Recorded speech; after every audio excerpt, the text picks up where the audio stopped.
the Ocean Craft 6000 Reef Fisher water taxi. Configured with seating for 12 people. And we're powered by a 115 horsepower Tohatsu EFI, which uses half as much fuel. At the controls here, we've got the autopilot hold fast power steering, so that you can take your hand off the wheel and it'll continue in the same direction.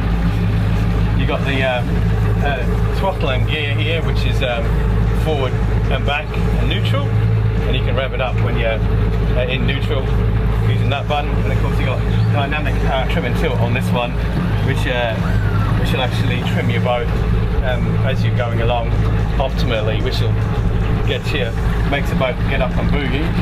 Fly, a little bird, fly with your wings, fly high. Trying to breathe home, everything I like, I still want to cry.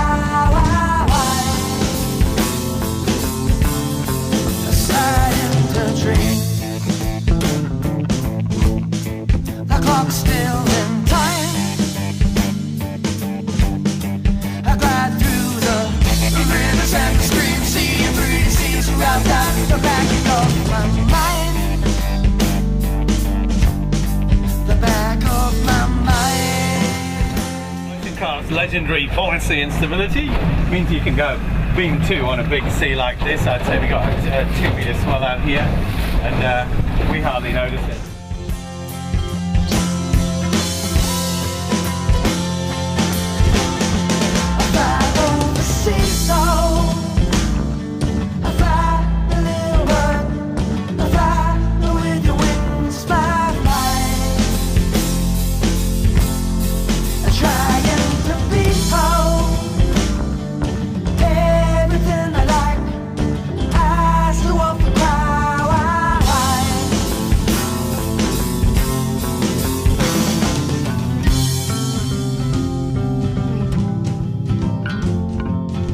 It's Mike Jessup from Ocean Craft, demonstrating the Ocean Craft Reef Fisher 6000. Main features on this boat, of course, are really it's an open dinghy. It's got the 2 airtight, watertight in-tube storage with rectangular hatches. This is for your safety gear, life jackets. Basically, you can get 13 life jackets in there on one side. This one's actually designed as a water taxi to seat 12 people. We've brought the seating out nice and comfy, suitable for upholstery, and this one's actually designed for thrill rides. The captain's chair will actually pull out like that, and like all the Ocean Craft from 5 meters and up, you can get a couple of standard BCF camp beds and fold them down. This is actually a weekender under the stars, and you can actually sleep right on board right here, which is a real boon. And with this flat seating, of course, you can have a few children on board as well. So when you're going to anchor up around Moreton or Stradey, or even Fraser, because where we are in Queensland, this is just the boats. At the back here, again, we've got real simple fuel set up. You can actually there's a simple 25 litre tub we've just been out on all afternoon, but you can get 3 45 litre tubs, which is 135 litres on board. Just thought I'd go over some of the finer points on the exterior of the boat. Here we've got the on-trailer entry exit swim dive ladder, which is a good 4-rung ladder for divers and swimmers. It's very much easier to get in the boat if you've got nice and low down. We're the only boat manufacturer in the world that actually guarantees this boat will never sink, lifetime warranty. Now the way we do that, it's not a rash claim. Each of the airtight, watertight buoyancy sections in here, you don't need to pump them up at all. To check for airtightness and buoyancy, you just need to listen for a little inrush or outrush of air. There's 7 airtight, watertight buoyancy sections on this boat, any 2 of which will support the whole boat, pretty much.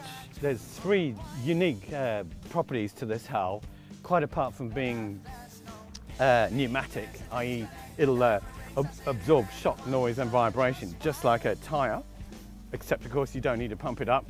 We're actually looking at the deepest V production boat in the world here. I've yet to be corrected on that.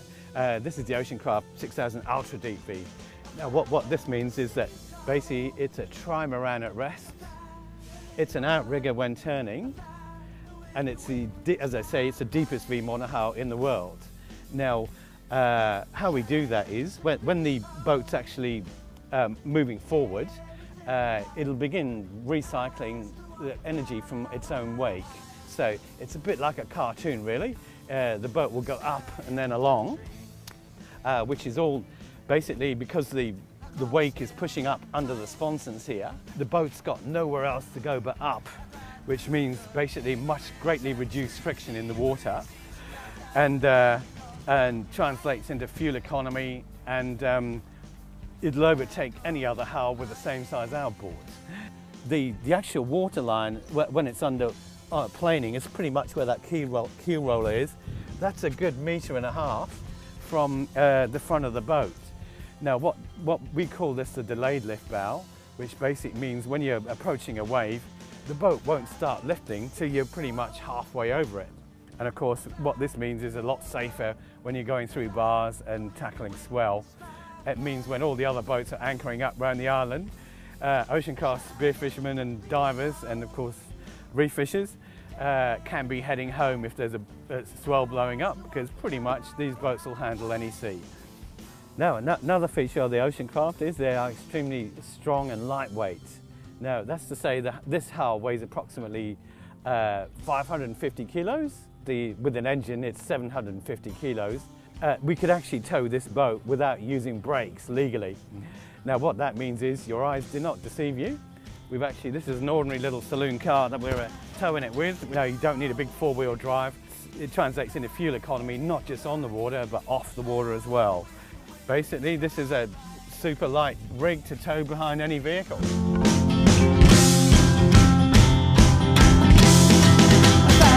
Overseas,